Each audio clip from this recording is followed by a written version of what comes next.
Ain't no last calls here. Bar Talk with Jay. Welcome to Bar Talk with Jay. Welcome. One of the things I want to tell you, brought to you by Dispose. This little small garbage company that I ain't going to say small no more because we're doing big things and it's going to continue to do them. We just want to see if we can get you to call us and see what we can do for you. That's right. Customer service to its best. That's one of the things I like to do. That's right. Here and there. Yes. So I'm multitasking. But one of the things I want to make sure you understand is we're there to serve your needs. That's right. Bar Talk with Jay. You can see Dispose all on my page. And again, we got our own website, Dispose LLC. Check us out. Doing big things, Jay. I've been seeing the trucks. I've been seeing the trucks all posted on social media, bro. I put my mama in one. You put your mama in one, bro. Now that's only a song, right? You gonna put your mama in. Hey, listen, I got out that kitchen. I put my mama in the truck. When I saw her in that truck, bro, I was like, they made history with this one right here. Man, I mean, listen, yeah. My cousin gonna be saying she ain't going nowhere. You better cut that out. That's the one that he'll drive me to this point. Don't play. Yeah, man. This how we wake it up in here. That's right. Bar Talk with Jay. One of the things I want to tell you is this person next to me that I've been rocking with him since I started this bad boy. Right. Craft, how you doing, big baby? Man, I'm fabulous, bro. Fabulous. Just got a lot of good going on and a lot of blessings all around me. You know, enjoying life and getting the most out of life. Why you always starting some shit? That's what I do. Somebody got stirred pot. I was started there. Always running up trouble and stuff. Why are you just now snitching about it? I've been doing it. I mean, this ain't no talking point. One of the things we good. Just what you do, huh? Yeah. So listen, man, I'm doing great tonight. How are you, man? I'm doing excellent. Good. I mean, not just with the trucking company, the show, just me learning me, getting back into myself. One of the things I tell anybody, happiness starts within yourself. There you go, Joe. So a lot of people's like, yo, man, when you gonna settle down and you gonna get here? Don't worry about me, worry about you. Right. The most important thing is my happiness and making sure it's not being taken away because I'm trying to do all these other worldly things. Right. I can only do so much, but the best thing is when I'm blessed with him and rolling with him, I'm aligning in what he has for me, not just what somebody think I should have. Yes. Get out of the thinking and start to do it. There you go. And that's when we get some stuff done. There you go. So man, I'm seeing some things. Man, I'm telling you, and that is just a prime example of what we are doing here tonight, what we are here to do tonight. Please let me give us a proper introduction. This is Bar Talk with Jay. Yes. My name is Craftmatic, and this is my partner Smooth Jay. Don't forget about our special guest over there. Yeah, absolutely. And listen, we got a special guest, Anissa, here tonight. Sweet Jesus. Sweet Jesus, right? And listen, we got a fabulous show lined up for you. We are here to simply liberate your mind, liberate your soul, so that you can become your greatest possibility. We do that through dialogue. We're going to have a conversation here tonight that we hope is going to be enriching to your spirit, something that's going to be uplifting, something that's going to take you to a new place in your life, because a renewed mind will take you certainly to a new place. And so we thank you for being here with us, and this is just our opportunity to serve our community and be leaders right here. And we are poised, just because of our own life experience, to just be able to bring you something that is real entertaining. So stay with us. This isn't a quick fix show. This is a 2-hour program lined up with all kinds of good information to just build you and yourself and your life, to be able to see yourself in our conversation. I promise you there's some inner development that'll happen there. So we always start the show off with a prayer. And so would you like to do our prayer tonight, Jay? Young Craft, man. Yes, I'm gonna jump in. Jump in, baby. Jump in. I'm gonna jump in for one reason only. A lot of people are not comfortable with prayer. And I've had people say they don't know how to pray. Okay. And I really feel like if you get in a room and you open up your mind and your heart to him, he's ready to listen. So one of the things I want to make sure I give it back to him by saying is making sure you're opening up your heart to him, not playing off of the things that you see and you hear. It is the things that you are aligning yourself with him with. That means opening yourself to readjust. If we all listen to what he's saying to us, that's our inner self, then prayers are answered by understanding you. Yes. He works through you. You can move a lot smoother, understanding what you're moving for, what you're here for, purpose, yes, and fulfilling it. But you can't always get that listening to others. Others might not get you where you need to be. Right. Listening to him and have understanding that he gives you other people, blessings through people, and you'll have a better understanding of prayer and how spiritual healing happens. Okay. Now, in Jesus' name, amen. Amen. All right. Listen, boy, that was And little something there, little something there, little something. You know, and Cash App Bar Talk with Jay. You know, almost talking in tongues. Cash App Bar Talk with Jay. That's right, a little extra. You know, the building fund, you know what I'm saying? Listen, I would swear you was talking in tongues. My tongue getting a little happy back there. Yeah. Absolutely, absolutely. Listen, understanding the power of prayer is just so. It's just such an incredible idea because it can actually change your entire life. You know, people are walking around, many people are walking around trying to figure life out. And I would say in my own life, I've kind of figured life out. And the one thing that I would offer those who think they haven't figured life out is that prayer is the answer. It is the key that unlocks the door to the other side of your life, to the next level of your life. And it's all really about consciousness. You know, Christ was conscious that a man was healed in a moment's notice, and that person was healed. And when you can begin to know the truth like that for yourself in your life, powerful things begin to happen. And boy, are we going to do a great job of tackling that kind of subject in the next show that we're putting on. And again, we're still a lot of preparation, a lot of excitement, a lot of work going on in the background, but we got to teach people how to think. People have not been taught how to think. You know, people have problems, but they've never been really taught a decision-making process about how to solve or resolve the problem. They haven't even resolved it in their mind first. Right. How do you resolve things in the world if you don't resolve it in your mind? Because your mind affects your belief system, your attitude, your consciousness. It affects your subconscious. So if you don't have your mind right, no action you take is going to ever matter. Okay, that sounds like a seminar. That's a seminar right there. Yeah, man. Listen, we need to go to some of those places, you know, because we're talking about, we're gonna move on here, but we're talking about prayer, and prayer is nothing. Well, I'll say it in its simplicity. It's changing your own mind. And people don't have enough mechanisms in this life to be able to change their own mind. We want to give them some mechanisms and some tools to do so. That's what we're here. That's what we're all about, you know, especially this upcoming show. So stay tuned. We got more good stuff with you for Bar Talk with Jay. That's right. Let's go ahead and cover last week's topic. Okay. Which was a very interesting topic. Very much. A lot of emotion came out of last week. I wonder who came up with it. Y'all always be starting stuff up in here. Y'all can stop any day now. Man, They don't gotta keep getting ran the hell over. Just because I drive trucks don't mean I want to get ran over by something. Now this is just Yes. So the topic was, it goes like this. Go for it. Why do people believe we are in a monogamous relationship just because we do relationship things together? And you had the nerve to look over here. You gotta just keep on sticking that knife. Okay, well, I'm gonna go ahead and speak on it first. One of the reasons you gotta remember a lot of times when I say I'm just dating, I'm not doing a monogamous thing, I am still in somewhat of a relationship with that person because it's just a date. Okay, but it's not a monogamous one where I date multiple people, I date to eliminate. But in that dating, I'm going to probably do some things that's going to be like I want to be in a monogamous relationship because that's what I was used to. That's what you're used to. And that's all you do. Birds of a feather. Okay, that's just one of the things. So I'm going to treat you with respect because that's how I was taught. Right. So I'm not going to treat you nothing different just because of the fact that you call yourself just a girlfriend, not my main lady or whatever you want to say. It's going to be no disrespect. Right. I'm going to treat you just as good as I want to be treated. Yeah. Period.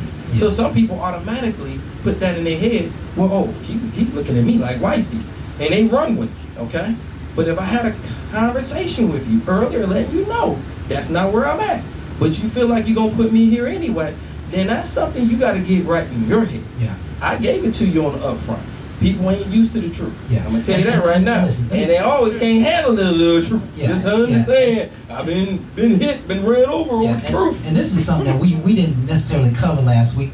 And I really don't even know what I'm about to say on it, but the reality is that if you are out with a man. So this is a dating conversation. Okay, right? I'm good with you. What do people believe why do people believe we're in a monogamous relationship just because we do relationship things? Uh-huh. So we're not actually in a relationship, but we're dating, right? There's some Right, dating right. going on, and now the dating starts to move toward, hey, I like you, let's spend time together, let's da-da-da-da. Uh-huh. And so a person who you're coming together with, you're going to naturally pour into that person. Right, that's what I Right? always thought. If you like them, you're naturally going to be buying meals and doing spas and you know what I'm saying?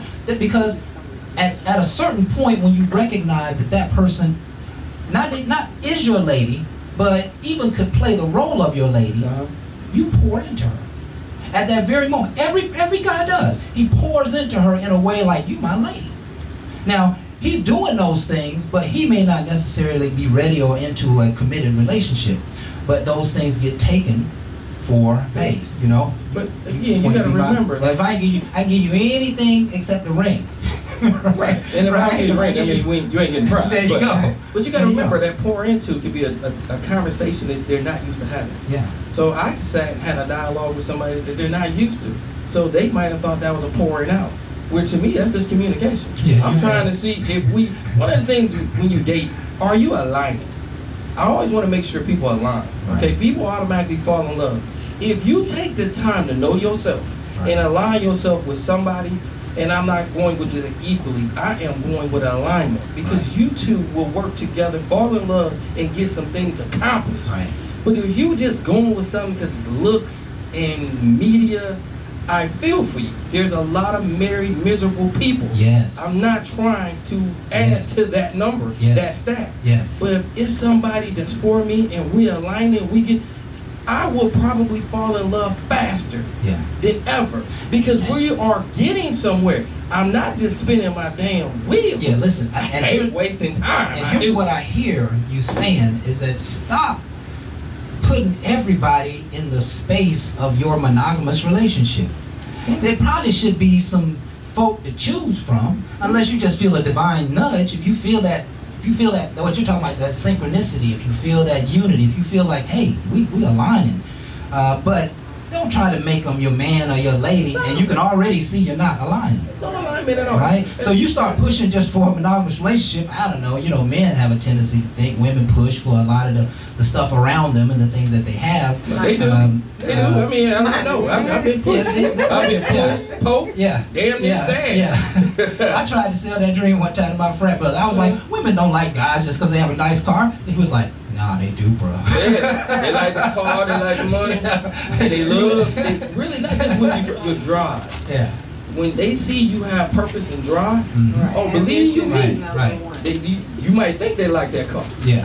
They like when you ride that car. They like that and you mind might you think got. they like you, and they really like your drive. And guess what? My drive might keep us both good. You know what I'm saying? Yeah. Might not look that good that road, but my drive still good. Yeah. Listen, my drive folks, shaft. it was a watch out, boy, watch out. Listen, We talking about car parts. it was a fabulous show. We'd love for you folks to check it out. We're all over the internet. Bar Talk with Jay. You Yeah, can tell me find us where at we are. Facebook, Keep going. YouTube, That's right. Periscope, Uh-huh. iTunes, Yep. Spotify, There you go. Google Podcasts. Yeah, uh-huh. We're everywhere. I mean, yeah, but you missed all the good stuff. Let go. Craigslist. You know what I'm saying? Shit. We out there. Offer up. Yeah, don't forget about that, bro. Yeah, that's you my selling favorite it, one. we doing it. Yeah. Right So on check over us out. We're here every week live, Facebook Live, Thursday, 7 to 9. You can always join us. Like us, subscribe, and share us with everybody you know. Just trying to bring positivity to the world. And so with that, let's go ahead and pick up our quote for today. We got. And we're right on time. What At about 6 minutes. Barbara got for us? Macon, Georgia. Yeah, let's go ahead and thank Barbara once Now, again. first of all, I gotta say, Barbara had a birthday recently. Yes, she did. Yes, and Yeah. I hit her up about noontime. Boy, she gave it to me. Yeah. That'll never happen again. We will have to mark that down. So again, I'm not sure what you just happy said, belated but okay. birthday to Barbara. Yeah. Again, Macon, Georgia. She's been holding the show down for me and is doing great things all the way down there in Macon, Georgia. Absolutely. Happy birthday, girl. Happy birthday, Barbara. And this is what Barbara put together for this week. It's kind of similar to last week, but a little different perspective. It goes like this. Be yourself. If you water yourself down to please others, to fit in, or to not offend someone, you lose your power. You lose your passion. You lose your freedom. You lose your joy of being uniquely you. It's much easier to love yourself when you are just being you. I think she was talking about somebody again. I think she was. But one of the things I She gotta give it was. to her, she's dead point on. She's dead point It is, on. because again, we do try to finesse people that surround us, and sometimes you get out of yourself. Yes. And I really like to say, that's when you get more disappointment. Yes. Because the number one person you're gonna disappoint is you. Right. You know, now they got a false sense of who you are.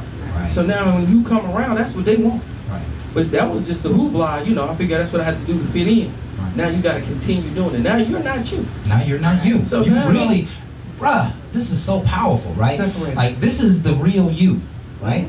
But because you're trying to adapt to that person, you're constantly on a path of not being you. We call it in behavioral styles, we call it your natural versus adaptive behavioral style. That you have a natural behavioral style, and let's say you take a job that requires some skill set you don't have, that to be more analytical than you really are. And so you're constantly stressed in that job because it doesn't fit, right? You don't fit it. And there's a lot of people walking around living their reality in their adaptive behavioral style because they won't be themselves. They won't just be who they are, and perhaps they have no image of who they are. I think at a certain point, even a 5 and 6 year old, you'll see that they've developed the image of who they are. They're gonna be a hellraiser. That's just who I am. You know, my mom. I know you don't like it, Mom, but I'm a hellraiser, and that's just the way it is. That's why they got written. And listen, when they start to be opposition in the real world, that they're gonna have to be more of themselves, right? They're gonna, you know, if you're gonna be that kind of person with your wife and your kids and your mom and your family, you're probably gonna be that way in the world. But in the world, there's gonna be a lot of pressure back at you, right? Like, you can't say those things during the meeting. You can't act like that. You can't always like you have your way. You know, those things will start coming at you, and either you'll change to build relationship, or you won't change, and you'll probably ruin a lot of relationships because you got to be adaptive to the environment around you. Man, it's taking me back to some of my old stuff I used to teach on. I know. We're on doing self-knowledge. seminars over there. Yeah. We're giving away for Be free yourself. now. That's the point. It is very key. I promise you, a lot of people just don't recognize how fake you really are, and how unhappy. See, the number one thing is your happiness. Because when you get alone, you are so depressed. Because you know you ain't the best you. You know what you do is a facade. So now, when can I be me? So now you got this inner complex. Everybody wondering what the hell wrong with you. Okay, let me Can't help you, player. Let me just try some, because this is a subject that it really comes dear to my heart, right? Okay. That all of these people, every single one of those people you just mentioned in those verbs that you gave, or adjectives, they don't know, Jay. Like, you gotta have a loving empathy sometimes for the ignorant and the people who don't know. People don't know how to do themselves sometimes, because especially if you've never seen it. Well, watch this. I mean, to do it yourself ain't that hard. We try to have a real serious conversation. I'm saying. Just to go in front of the congressman tomorrow, man. I mean, Relax. you know how. You've been finessing the hell out of us. Anybody know how you do. Yeah. I'm losing my train of thought. My That's bad. You, man. My bad. This is supposed to be real stuff, I man. agree. You just real nasty. My bad.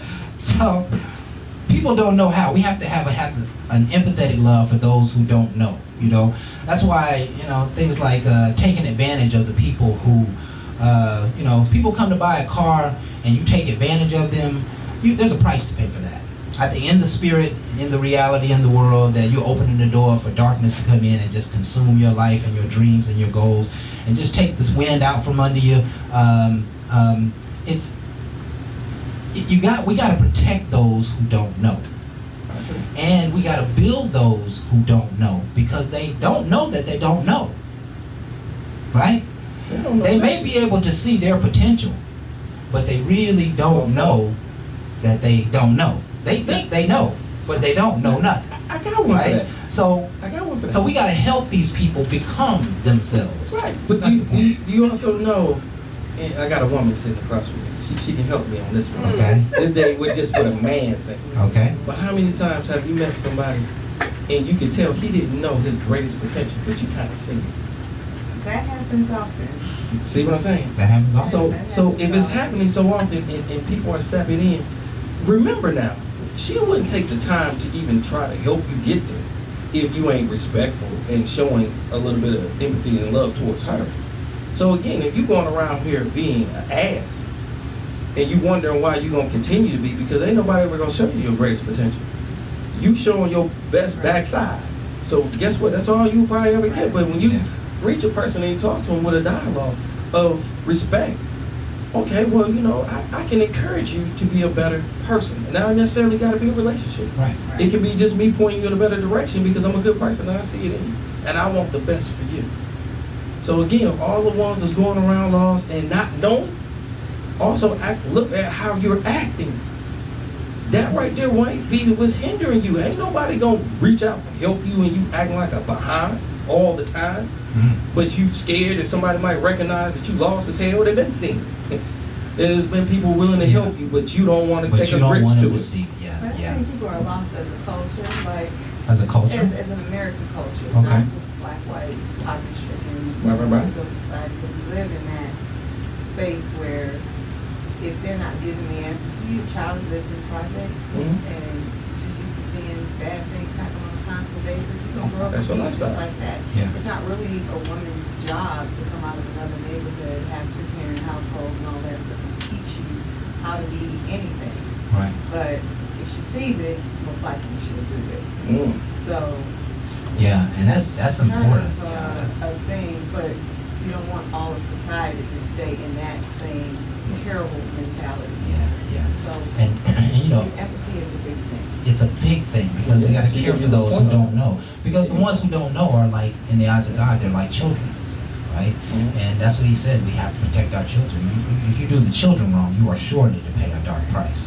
And that's just the way the world has been set up. So All of them are just a couple. Yeah. I did some things. I ain't gonna even mention it. Yeah, my bad. All right, folks, let's go ahead and get the topic for tonight. It is time for our first break. Okay, what we got? We hope you are enjoying the show. We're kind of all over the place, especially in the first segment, Yeah, me too. just because we want to kind of give you a touch of who we are for the remainder of this Right, show. no touch. Hoping you're feeling, you're feeling excited about what is to come. Yes. Tonight's topic goes like this. What we got? How would you handle a relationship where one person is needy or possessive Oh, hell. all the time? Oh, Lord. I don't think you want me to go first. What? We talking about, we ain't gonna answer now. We talking about needy and possessive people. They need your attention and your time and your money and your signatures and your social security number and the keys to You your make me house. nervous. You make me nervous. You want to borrow your shoes. What? Oh, my and shoes? your clothes. If she can wear my shoes, we don't need to be talking. She can wear my shoes? She. No. Mm-mm. So, listen, we got a great show lined up for you tonight.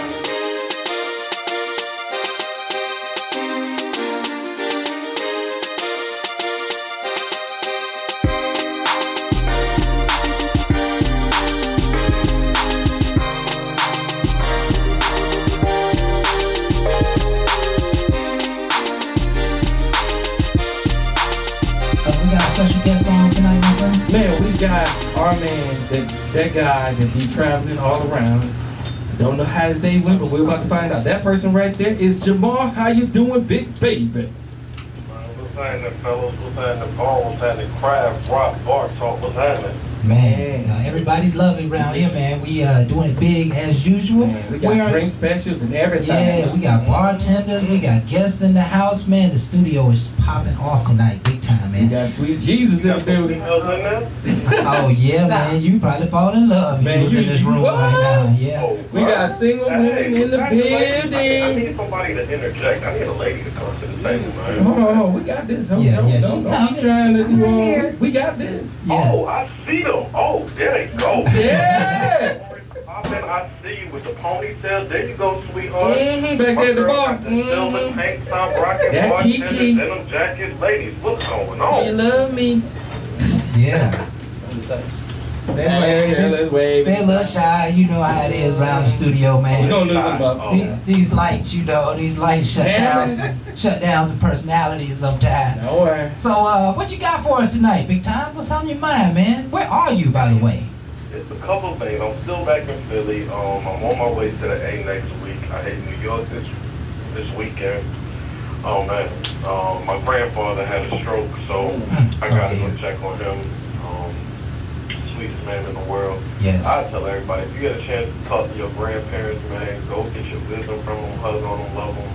They're the sweetest people in the world, so I definitely want to say that. Shout out to my grandfather, John. I love you. Yes. Yeah. We love you too, John. We love you too, man, and appreciate all that you brought to the world, man. So, what's ticking on your mind tonight, Big Time? Man, now, I know how I feel about it. But I want to know from the ladies though, is it true like if a dude got whack sex, you gonna cut him off? Hold on, I got somebody in the back. That's a real life question. I'm really Hey, we just finished talking about the Lord, man. Hey, well, you the know, Lord might want to hear Songs of Solomon ain't nothing but a porno in Jesus' name. Songs of Solomon got their own infidelity and stuff going on in there. So if it's in the Bible, I'm good. Lightning gonna strike your ass. So, hey, boy, you better look at the Songs of Solomon. They talk about the melons of the cantaloupes. They talk about the blessings. They talk about the adulterous woman. They talk about all that. So, you know what I mean? Serve your man, love your man, all that good stuff. In the name of Jesus, hallelujah. All that, amen. we know that this show goes there, so y'all folks bear with us here, yes, right? please bear with us. So the question becomes, and I love this question, it ought to stir up some real energy here in the studio. Would you get rid of a man because he ain't got the bomb sex, because he ain't bringing the heat, No, he because he ain't coming through with all the avenues of love and sensitivity and emotional values that you need in the bedroom? Would you I hear that girl in the background at the bar kind of laughing like she got to interject. What's happening? Let her talk. Hold on. No, that's not what I'm talking about. I mean, it's more to it, but that's a part of it. It's a big part of it. Right. Okay then, thank you. Keep it 100 now. Keep it 100. If it's whack, you cutting them off, right? Sweet Jesus, what we got? Not all the time. It just depends. Maybe eventually that would happen if it doesn't improve. Oh, she said that so professional. If it doesn't improve. Yeah, Okay. communication and then some improvement. But if he wants to be stubborn and And do think that's his it? own thing, he thinks he's bomb and he's not, and then he, doesn't know how to communicate, doesn't know how to like take care of a woman, all of that stuff. Eventually, like doesn't learn his woman. Yeah. Then yes, And- he just left. And if he ain't got all that, you pretty much gonna decide that he probably can learn, but you might not have time to teach him, right? Well, it depends on the patience of a woman. It depends on maybe what else he might bring to the table. What else he brings to the table is an absolute fact. Okay. See, wait a minute. We ain't talking about the finances. We ain't talking about none of that. All of that I'm a is vulgar included. person right now. For all Football season's people. about to start. I got a couple drinks in me. Tell the truth, shame the devil. Yeah, but listen. He's whack. Or you cutting them off. Here's Yes or no? No, not straight up. Not a good woman. Now, see, it's not a black and white answer, right? It's not a black and white answer because, you do care for people and you don't want to just throw people away because they can't perform in bed and, they might have got that from their granddaddy. You never know. Don't do that to granddaddy. Don't do that to granddaddy. Granddaddy about to roll over and kick your ass. Yeah, no, you did, boy. You got that on your own. Just eat that spinach. I told you to eat your That's vegetables. genetic, right? 'Cause Are you it's talking genetic. about no tools versus no skill? A little bit No, all we're talking right. about no skill, no No tools, skill and no tools. and quick. I mean, skill makes up. Quick. I'm talking about Elliot, 1 minute, man. I'm not talking about no relationship. I'm not talking about no commitment. I'm talking about ATL loving for the night. If the D is whack, are you cutting them off? Yes or no? Yeah, absolutely. It's a one night Thank you very stand. much. Y'all act like I'm crazy. See what I'm talking about? You want to Get just it no mean it more. up. Ain't that Yeah. some shit? Well, listen now, it works the opposite way, right? If she can't serve it right, then, she might not get as much attention. Much. hell My you point. need? She need to go. My point. She needs to go. So listen. Jay is answering from a man's perspective. Yeah, I mean, if she come back, you know. Bone, now tell the truth from your level. If a female come over to, I mean, not you, Bone, I ain't gonna throw you out there like that. Yeah. I say, you know, Ran over before. if the woman come over there and you know you like her and you know it's not a relationship, it's a situationship. Right. And the Xbox ain't hitting on. If you got the red ring on it, are you still gonna call her back the next week or the next month? Are you still gonna rock with Shawty? Why? Probably not. Listen, if that's all that, in that scenario, if that's all that we are assessing the situation on, then probably not. And I don't think anybody's going to, right? Because everybody got somebody else they can call that at least. Before you buy it. If the test drive ain't successful, you're going to look for another car, correct? Well, yeah, because I believe in test driving. I believe in, you know, making sure. I just want to make sure I wasn't the only crazy person out there bars off with Jay. I know that he can talk to me differently, but in other words, cornballs. If you know your game ain't tight in that area, boy, you better be financially, emotionally, spiritually. You better be the gardener. You better be the you better be the fool, you better be all that. In other words, these sisters gonna let you go. You're not gonna make it to the relationship level. You could be the homeboy that they call on the weekends or daytime hours. That's fun for you. Right. They call me at after 9 o'clock, and we be happy. There you go. And we appreciate all y'all cornballs that's out there handling you gotta do all that. Sometimes you don't want to coach the cornballs. Sometimes you want to tell the cornballs, keep doing what you're doing. You're doing me a favor. Right. Big time. Talking about why she don't call you after dark and you don't be hitting those.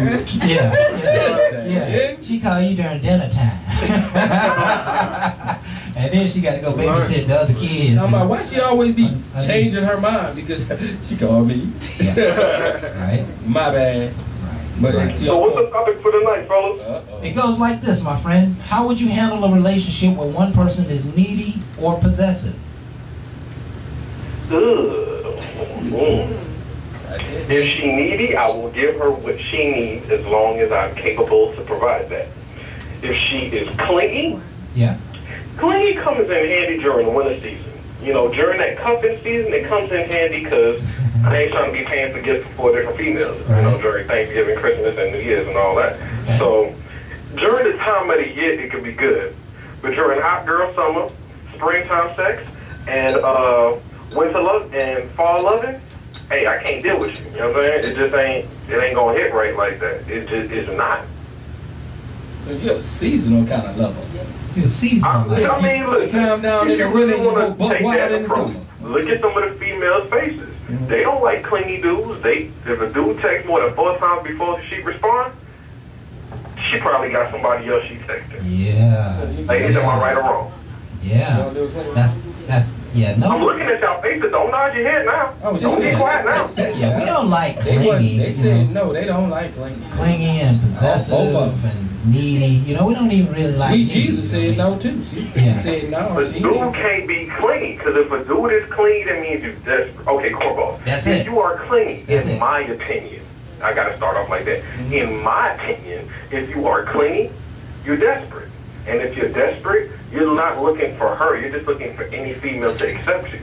And if you're looking for any female to accept you, then when that woman asks you, baby, what's special about me, you can't give her an honest answer because there's nothing special about her. You're just looking for somebody to take care of your emotional weaknesses and insecurities. Okay.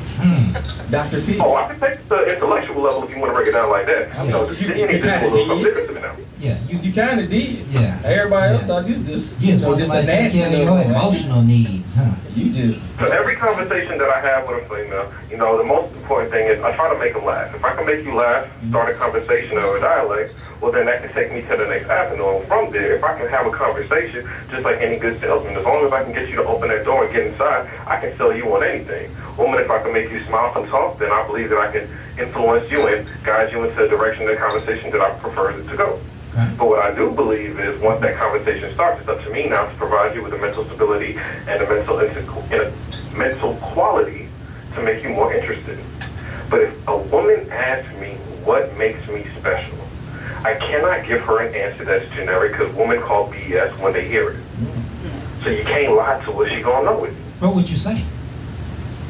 The reason why I live the way that I live is because I have not. Oh, I take that back. Jesus, Lord, almost struck me. I have found a person for me that makes me feel special. So I'm not looking to jump around from job to job to job. You know what I'm saying? Okay. But if you have not found it and you live in your free life, then baby, I just haven't found that special one yet. There's some special qualities about you that I look to pursue, but that does not make you a special woman to me. She could respect it for you telling the truth, or she could cry, and then that will be your reason to walk out the door, because that's a sign of cleanness and insecurity that you probably want to run away from. A Thin Line in Love and Hate was a great movie for many reasons. That'll be one of them. He broke down the movies and everything. And I got to agree with him. I'm telling you. Think about it. When A Thin Line Between Love and Hate, we saw a beautiful woman that a man approached, and you thought she was this perfect everything. And then you found out there was not really nothing special about her. It was just a pocketbook that she had that spent on you to make you want to entertain her. However, it's the homegirl that's right around the corner that's been rocking with you. That's the one that's truly special to you. That's why, again, I say, if I can't hold a conversation with you, there's nothing special about you. Period. Because even after the hour and 35 minutes that I put inside of you, and it is going to be an hour and 35 minutes that I put inside of you. I mean, he gave us time. Did you just let all the women know how long it's going to be? Oh, I put my commercial in for me. Oh, It looks like you did put your little stamp on that one. I was like, you just nasty as all hell. You know you ain't no minute, brother. It's an hour and 30 minutes. Like, you hit a clock. Where's you paying? Chest, speed, chest? Cornballs, y'all don't know the game. If you don't know what, I want 35 minutes to be breaking up you like this. You got your conversation, you got your foreplay. Foreplay is when the game begins. Yes. Once foreplay begins, before she even does you a favor, I would recommend it behoove you to do her a favor first. Okay. Once you do her a favor, there is a small chance that she can stop and say no more. All right. If you have her to do that first, yeah, you're going to get that head nod like, baby, really? I'm tired, my head hurts. But if you do her a favor first, she open, bro. She open like a motorcycle. And once that motorcycle gets to rubbing and running, that vibration gonna get her stimulated. And it, Who told me one time, when you get into a car, a woman's legs stay closed. When you put a woman on a bike, that woman's legs are open. The vibration and stimulation will have that woman holding on to you tighter than ever. In other words, if you know how to stimulate and vibrate, either mental or the physical, that woman may be open for everything. But if you don't know how to stimulate or vibrate her in other ways, she going to the next dude. I don't know about all that. You made me want to go buy a motorcycle. If you can't get nobody leg over, you sure can get it on a motorcycle. She turned her head a couple of times. I'm just trying to say, give me a big old gold wing. Big hole. I want you to kick your leg wide open. Get on. Crazy, boy. You know them on Harleys, boy, they be shaking. Yeah. Be on the side of the road, too. Man, you said so much stuff, man. I just would love to respond to. I don't. I'm not even going to try, really. I'm not going to try. All kinds of trouble. Yeah, I'm thinking that we have time for this segment, but boy, you sure say things in a very interesting way, Very, my very friend, nasty way. You can't help, young man. You know, it's real though, Jay. You know What? He's saying things that we all know. We all can see the path that he's talking about, but none of us probably would say it. Oh yeah, I would. You know what I mean? That my doubt. Like that's what he my does. doubt. Yeah. Y'all sure know how to come, man. Listen, I thought this was a family show, but It is. It's you teach your family how to Yeah, this is how families stay together. Yeah. It's the after hours program. Yeah, That's what this is. Right, mom and daddy always It's a family show smiling. with a bunch of bars full of liquor. What you think I was going to talk about, G? In the name of R-rated. In communion now, I don't see no bottles of wine and no crackers. Yeah. Right. Okay, we feel you. Listen, we got to get out of here, man. Any parting words for your segment? All right, man. Cornballs, like I said, game is to be sold, not told. So again, keep doing the cornball things you're doing, because there's brothers like Kraft, Bone, me, Rock. We appreciate it. You keep doing your cornball activities, you get an A in our book, because beautiful women, like the woman in the ponytail with the glasses. Oh, woman, I love you. You're just so light-skinned and gorgeous with the glasses. You're working it, girl. I ain't mad at you. Yeah. Cornball. Sweet Jesus, Keep man. doing what you're doing. Men like us, we gonna continue to stand up, fellas. Practice your foreplay, practice your conversation with her. make that woman smile first. If you make her smile, you got an easier way into the Garden of Eden. If you don't know how to put a smile on that woman's face, fellas, if that woman is going through a rough day, that is not the time to try to hit her with the foreplay. That is the time to encourage and uplift her. If you uplift her when she's weak, she will stand by you when you're down. I say that's not the garden, that's the gates of heaven right there. And she know about that gates of heaven. About that. That's why we call her Sweet Jesus. She said it's not the garden. It is the gates of heaven. That's right. And you better know how to enter them. It most certainly is. And she said that every garden ain't Eden. And some gardens may be a junkyard. Yeah. Oh, I didn't see that one coming. Okay. You know, Not this one, though. onions growing gardens too. You know. Everybody can't mess with them onions. Some gardens down there, you know what I'm saying? And I don't know what to tell them. That's the ones I walk out on, point blank here. No place in my game. Cornballs, just learn how to talk to the woman. If you can foreplay her with your mind, man, you got a whole lot of way to go, whole lot of rope to hang yourself. There you but go. if you don't know how to foreplay that woman with a conversation and your tongue game ain't strong, tongue game could be any way you want to put it. If your tongue game ain't strong, you ain't getting nowhere. Do that woman a favor first. She'll help you out later. There you go. Listen, and those are the kind words from Brother Jamal for tonight. Listen, man, we appreciate you. We're going to look to hear from you next week, man. Have a great one, bro. Licky. Cool, man. Y'all hold it down. Okay. All right, bro. And you can see, folks, our conversations might just go anywhere. Right? Yeah, we be but we hope you enjoy the show. I want you to stay tuned.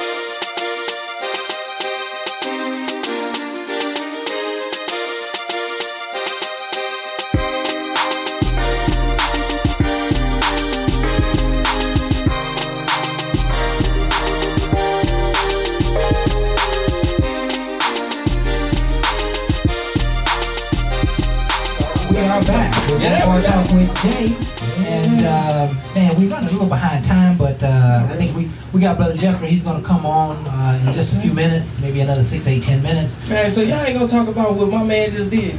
I mean, Jamal just came with it. He shifted the game real and he quick. put a stamp on him an hour and 30 minutes. Yeah, he hurt a lot of people's feelings. You know? He hurt a lot of people's feelings. A whole lot of 3-minute brother out there. Like, why you gotta go so long? He must don't got no jaw. It might be required. You know I mean, it can be. Yeah, it can be. It can be. Yeah. Because everybody's not necessarily wanting that. Yeah, and listen, with women's sexuality now is a long, strong game. You know what I mean? Yeah, I mean, they don't need us to be long and strong. You know what I mean? So when we come in, we can't just be, we can't be at the intermission. You trying to get left? You trying to get left for real. That's exactly what he was talking about, right? We like the way he brings it. You know, he keeps it clean, but it's real talk. And that's what this show is all about, real talk, real situations, real circumstance.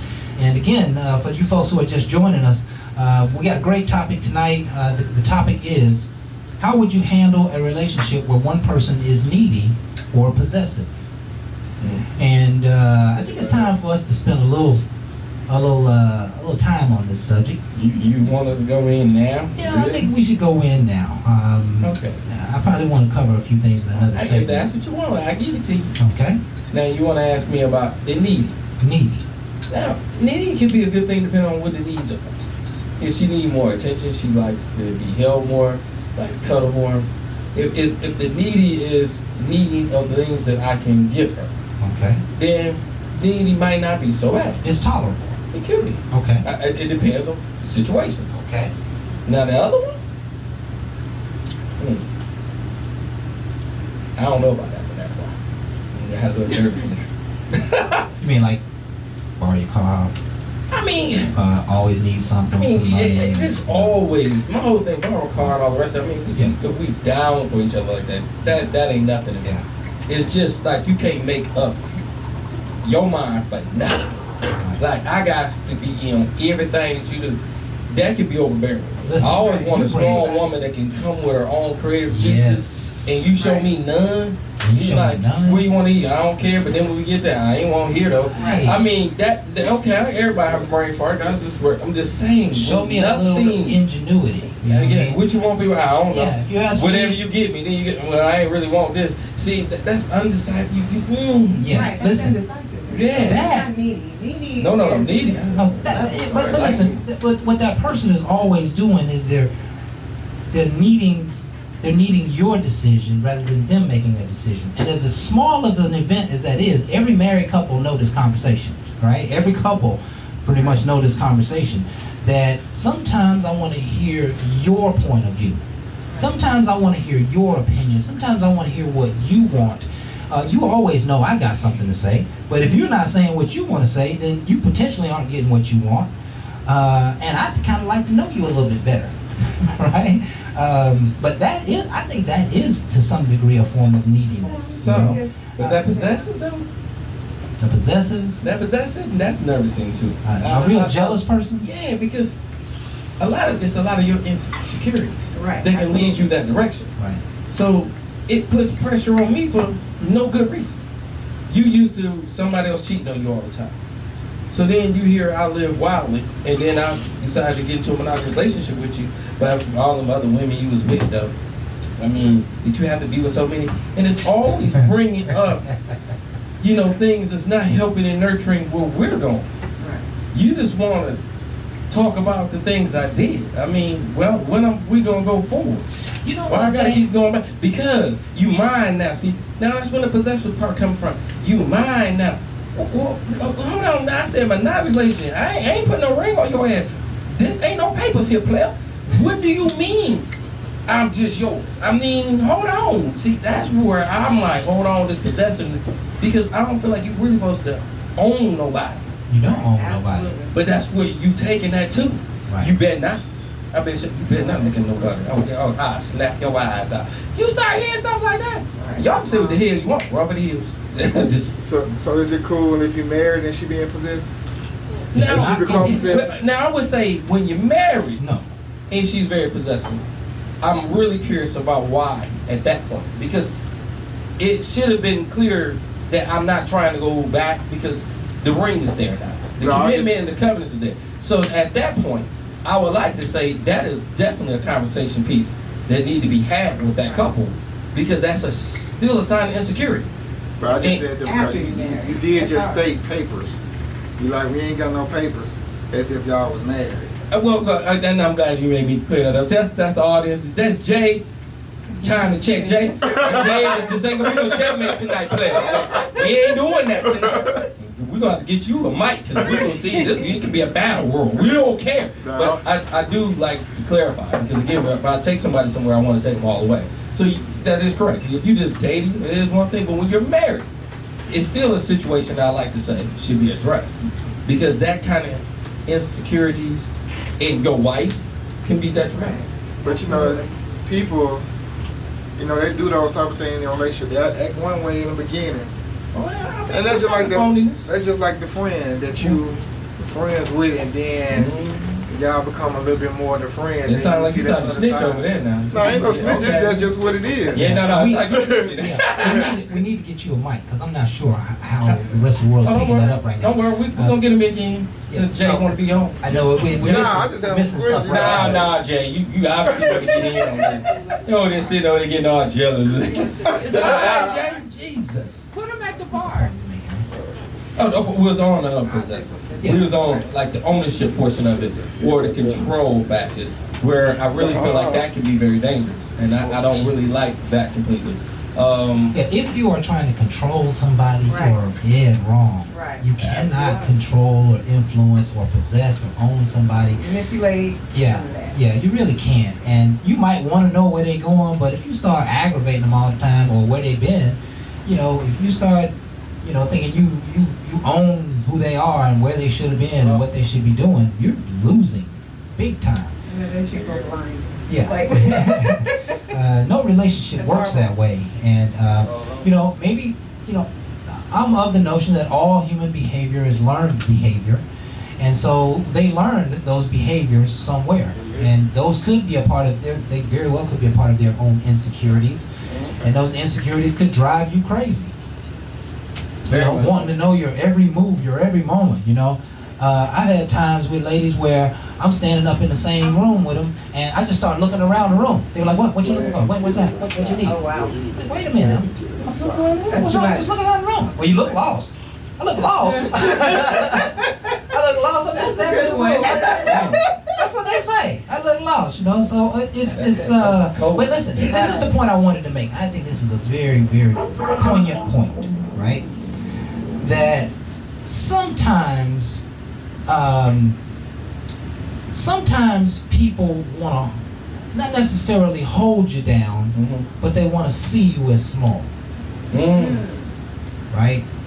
And if you're trying to control somebody, you're trying to manipulate them. They're trying to be bigger than you are. Maybe to some degree they might even be in competition with you. But the long story short is that there's just no place for trying to own people. And I promise you, the more you have that attitude, the more you're going to push away the person that you like, love, or who you're trying to be a part of their lives.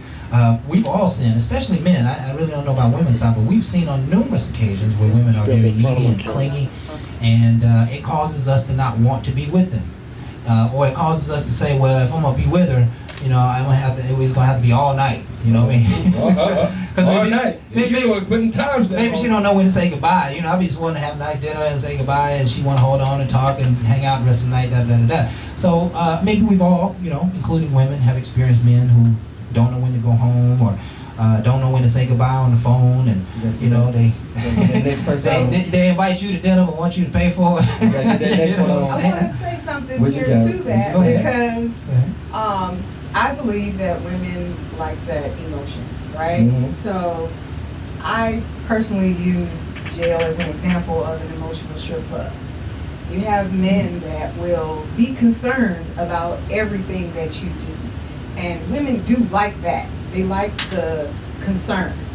So they have time to do that. They have all day to do that. And women pay.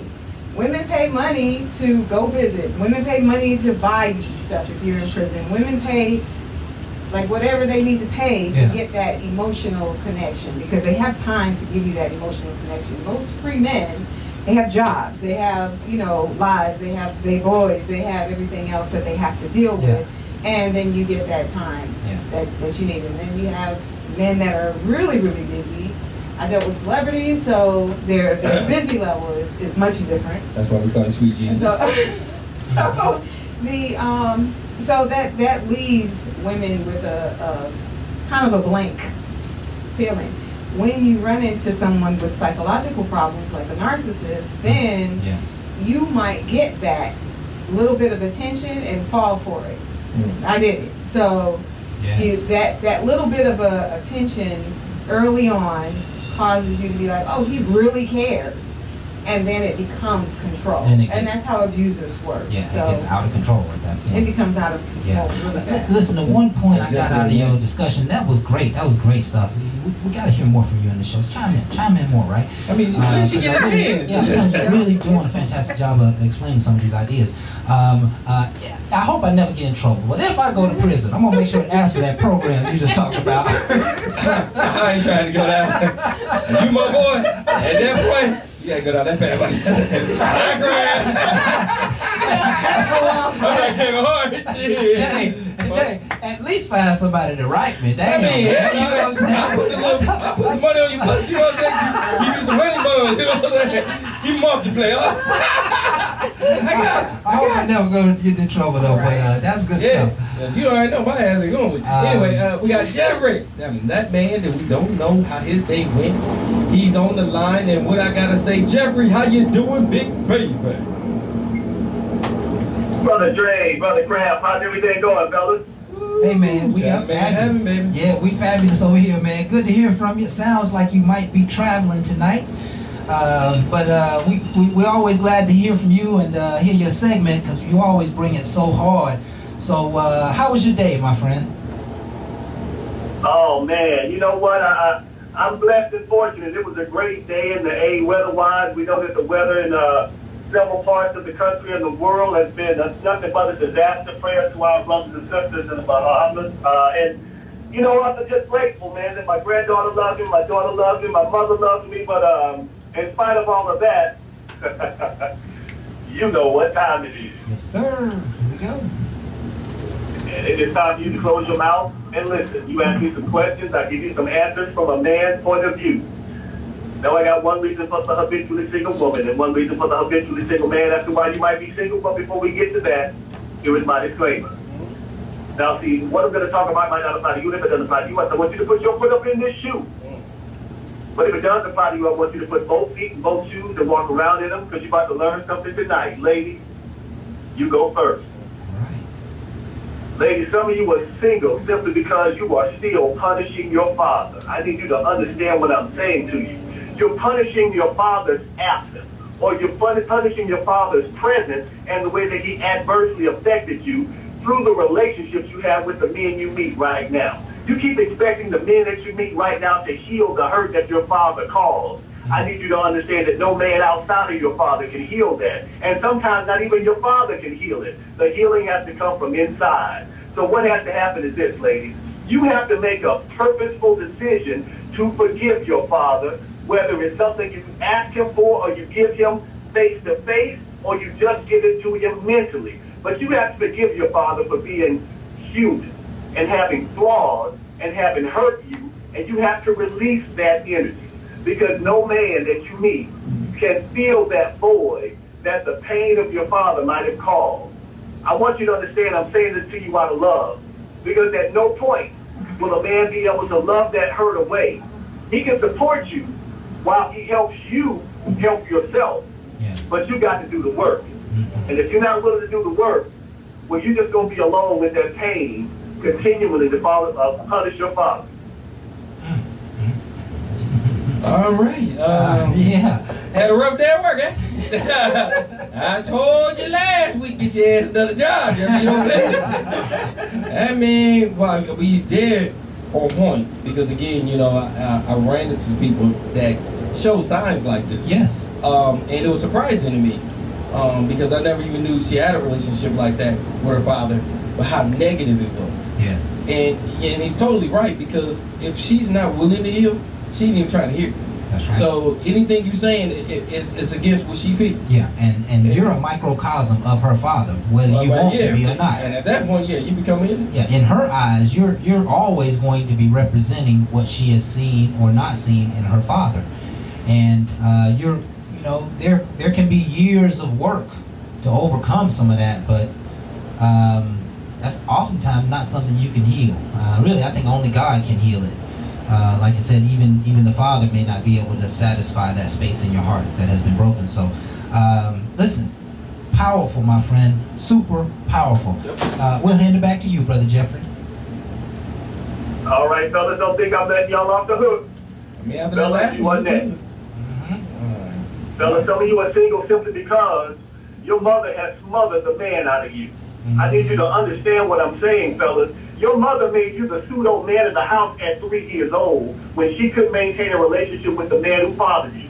Your mother basically thrust that mantle of manhood on you before you understood your ABCs. And then growing up, she dressed you like the man who left. Or she treated you like she would have treated the man who stayed. And it simply spoiled you through smothering. I mean, smothering you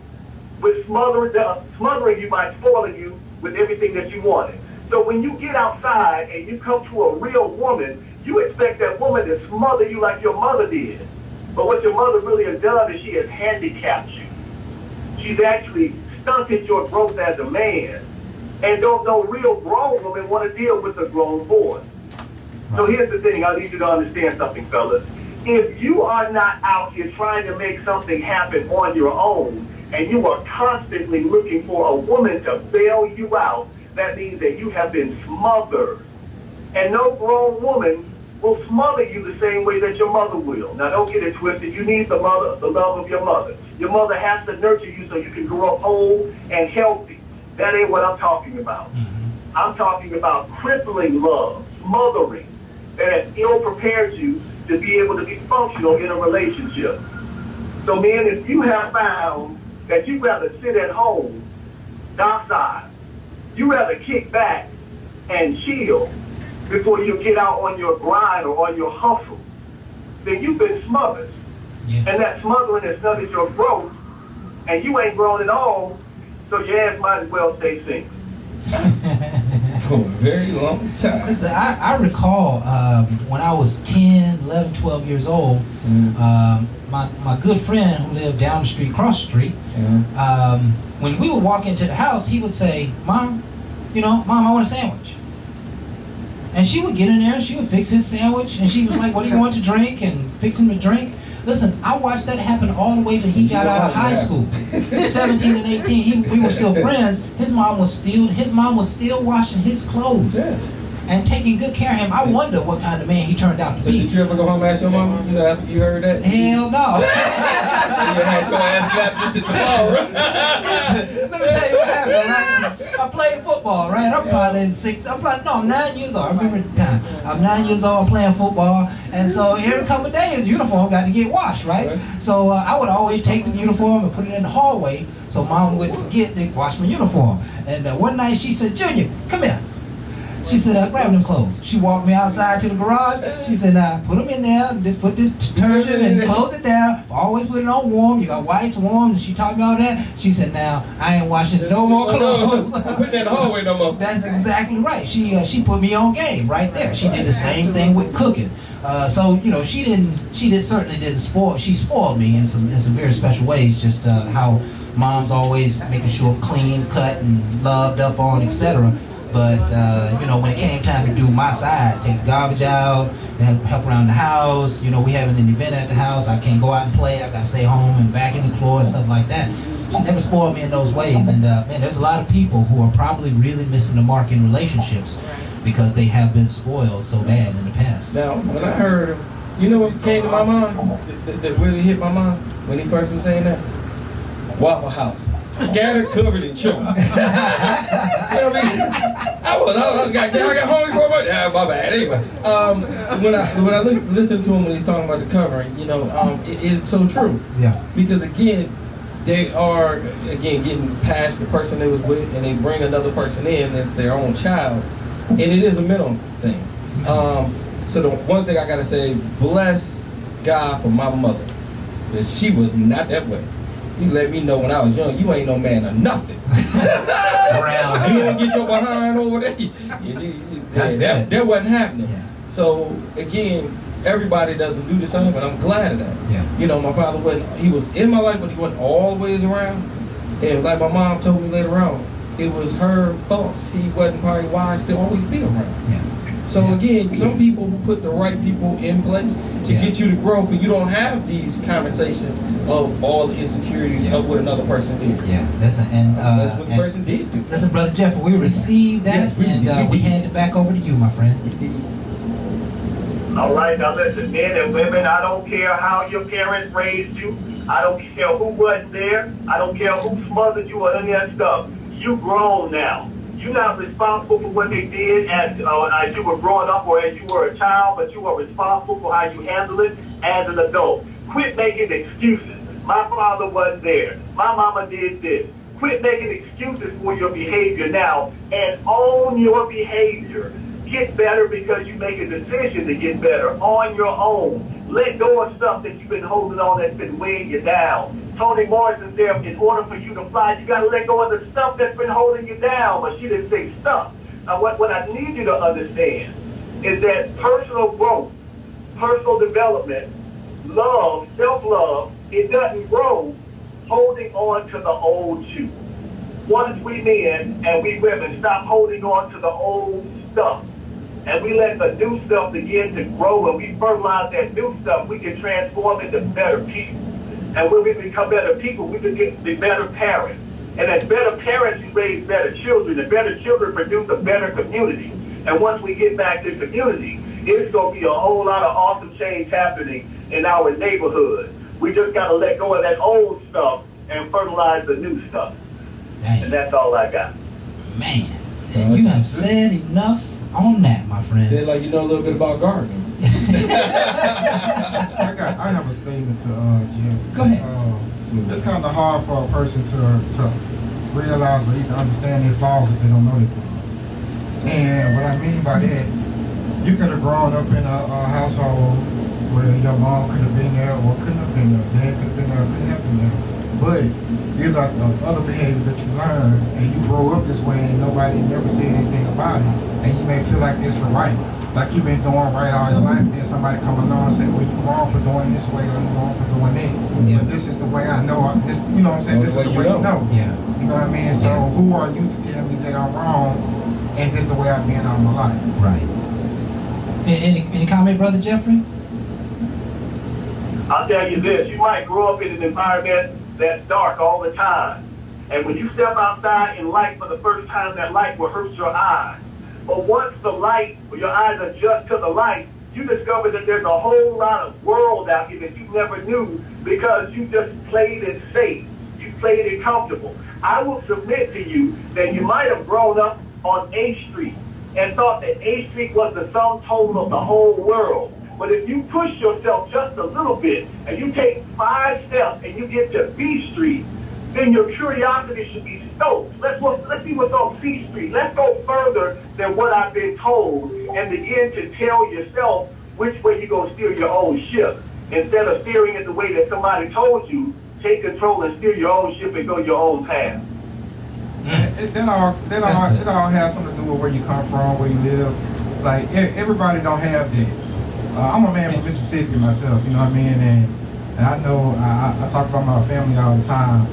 Like, you can leave A Street, like you just said, A Street, and go over to 20th Avenue or whatever. But then they mentality ain't no different from A Street. So if you have a whole state of the same mentality, then you don't care to go outside the state to learn anything else because you think they have the same thing. You know, some people just don't have that access. Yeah, and if I might comment on that, I think the key to all of our growth is exposure. Right. We really cannot be any more than what we have seen. We can't be any more than what we have a vision of. And how can you have a vision of $1 million house if you've never experienced $1 million house, exactly. Right? And so, pretty powerful, really powerful things. Brother Jeffrey, you always hit the nail on the head, man, and we most certainly appreciate everything you bring to the table. Any parting words for us tonight, my friend? Man, I love everything. I love the dialogue that we're saying. The only thing I will say differently is that it's not the exposure, it's the fire on the inside. Mm-hmm. You can have kids that grow up in the same household, in the same block with the same parents that do completely different because one has a fire that won't be denied. Something that they decided when they were little, that I'm not going to be like this. I'm not going to settle like this. So I don't care who's around you. I don't care who you grow up around. I don't care where you live. If you decide to light your fire, nobody can put it out on the outside. The only person that can put it out is you. Light your fire. You hit home on that one. I love it. Earth, Wind, and Fire. You bringing it all together, Jeffrey. Hey, man, thank you so much for what you bring to the table every week, man. It was truly valued. We really appreciate you, man, and we're gonna look forward to seeing you next Thursday. During your segment. All right, fellas, always a pleasure. Peace out. All right. And it is time for us to take another break. We thank you folks again for being with us. We got another about 3 or 4 minutes to play one of these smooth tracks. We hope you're up dancing during the But this one ain't gonna be able to dance as much, crap. That's right. We gonna do the bartender. You gotta get the bar. We gotta get the bartender. We got a tropical drink tonight because again we got a tropical storm out there doing this thing. But we trying to not think of the worst. We trying to make things a little bit more easier because again the Bahamas went through a tragedy. Oh my God. So all our prayers goes out to everybody that got to recover from that, and let alone the ones in the United States as it goes up the coast. Again, stay safe. Take safety serious.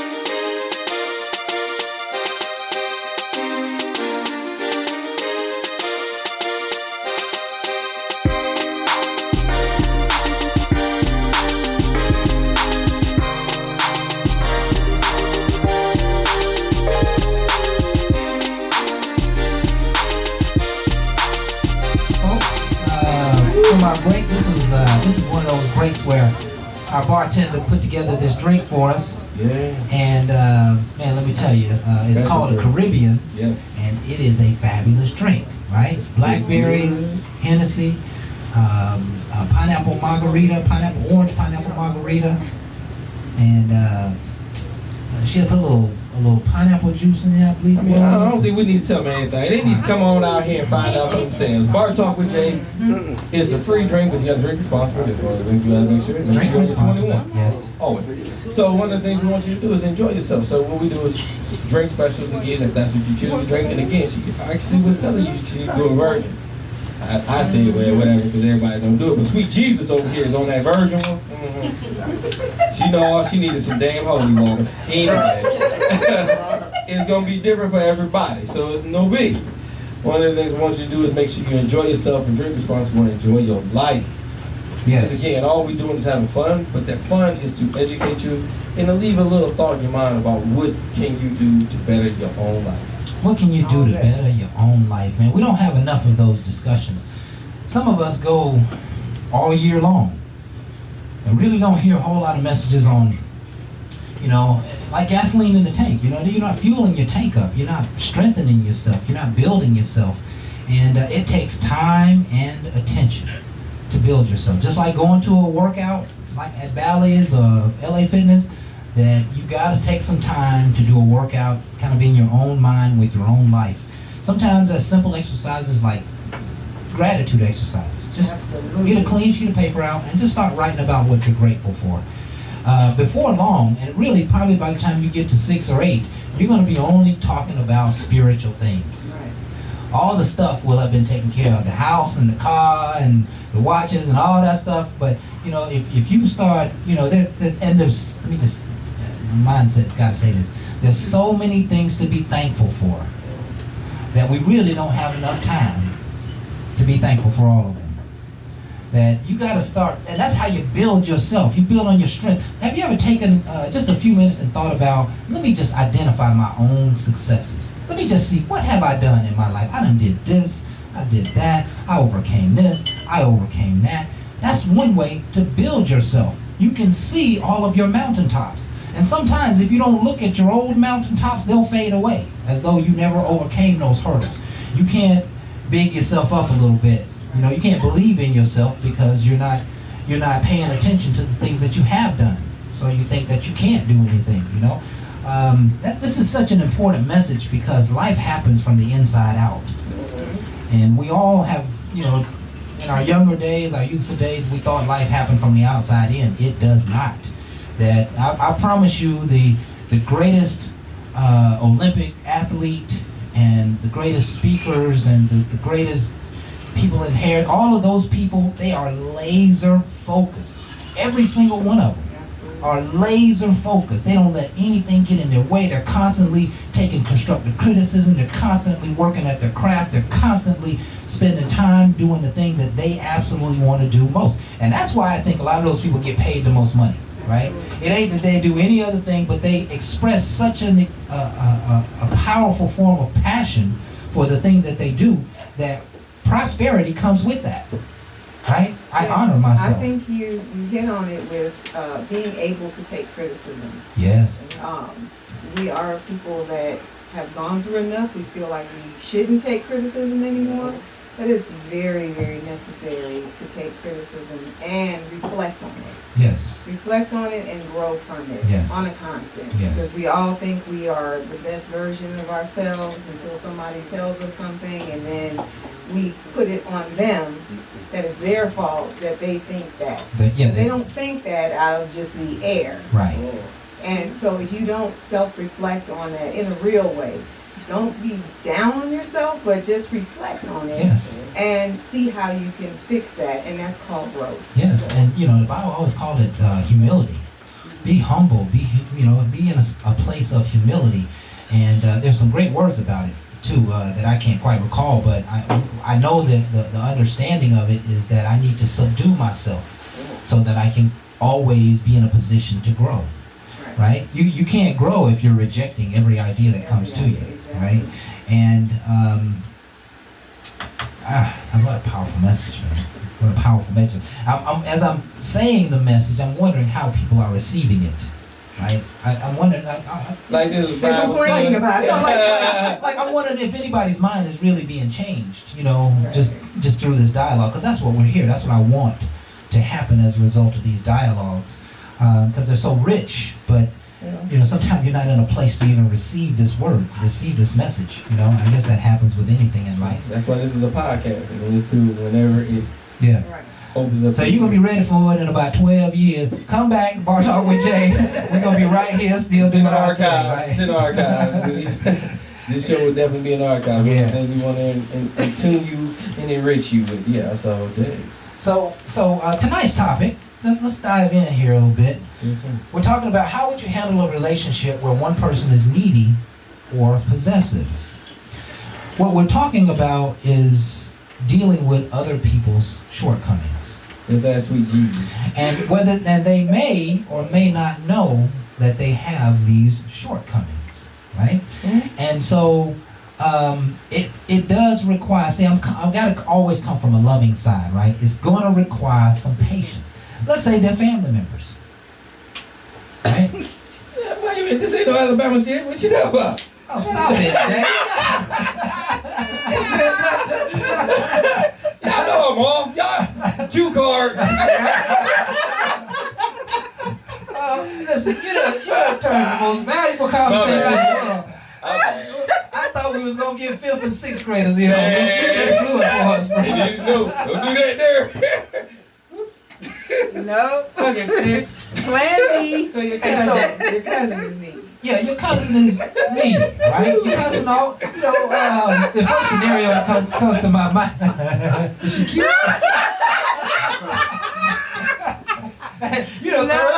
Third on down, just friends, Ain't enough blood to mess up nothing, right? Now we're going to hell. You see how sin started? I was minding my own damn business, right? It's your third cousin. By marriage, once removed. Yeah, by marriage, once removed. Yeah. You don't get that third? Hell no.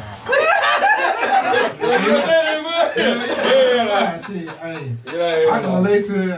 I told y'all from the I'm a Mississippi man. Yeah. That cousin shit. That third cousin shit. I don't know you.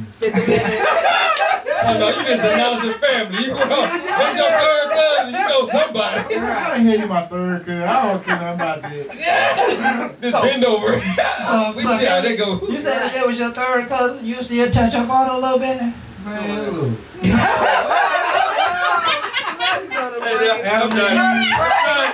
Listen. He had, 2 boys, and wherever them girls came from, they was all blended in. Yeah. But I'm not saying this was my sister or my first cousin. Right. Or impossible my seventh. But even when I was young, we all can relate to this. Don't act like you wasn't hunching on your leg. On your cousin. I was not. That's right. I was. From my family. I'm not from the backwoods. I got a lot of cities. I went home and introduced this girl to my auntie. I said, auntie, this is my girlfriend. She was like, boy, that's your cousin. This mama tongue was all up in it. But the problem was I had already got some sugar. I told you. I was not allowed to touch anybody from Belize. I was told Almost that anybody in Belize could be my family, so forget about it. I mean, your family was getting it right, Yeah, we started talking about that. Jay back there. Jay that shit. There you go, Jay. That's all about inviting people in. We are talking about possessiveness right now. So, yes, neediness. You got a cousin who Possessive Jay always. back there. Possessive Jay. He started. You got a cousin who's always wanting to come over and eat your food and drink your liquor. They need to borrow your car. They borrow money. Borrow the ladder. Right. They want to borrow a suit. That's not anything. That's just worthless. Yeah, it is. But listen, can we get one item over 20 years? 20 items. Right. Don't let the number fool you. They just get you once a year. All the rest of the time they show up for the barbecue and help cook. You know what I'm saying? They do some extra things, but they kind of needy, right? How do you handle those people? Well, do you know people who are needy from the time they were young? Yes. So that's kind of what where I'm the talking parents have to catch them. Right. Like making children self-sufficient is absolutely necessary to kind of break that pattern. immediately. Yes. For kids, like you said, your mom stopped you immediately. You need to start washing the clothes. I did that with all my kids. They all are self-sufficient people. But whatever they felt that they were lacking, because I was always on the road or on tour, they might be needy for those things. So we're all unhealthy in some kind of way, and so neediness comes in different forms. And so here, let's dig a little bit. How do you deal with those people? Do you hate to see people in the them? world that attract and balance you? Yeah, let me just throw some reality out there. Sometimes you hate to see them coming. Yeah, and there it goes. You might avoid a phone call or text message. You may not, at the family picnic, you might stay away from them. Because if you get too close to them, by Tuesday or Wednesday of that week, they'll be calling you to ask for some money. That's called begging Shirley. Everybody got a cousin Shirley. Right. Shirley, quit begging some damn money. You begging on my show, girl. Stop it, all right? Yeah. Nobody want to be around your begging ass. Stop it. Stop it. You want to buy your sexy a beer? Yeah. Right. Yeah. Listen, I met this gentleman recently, right? This is he's an 85-year-old gentleman, right?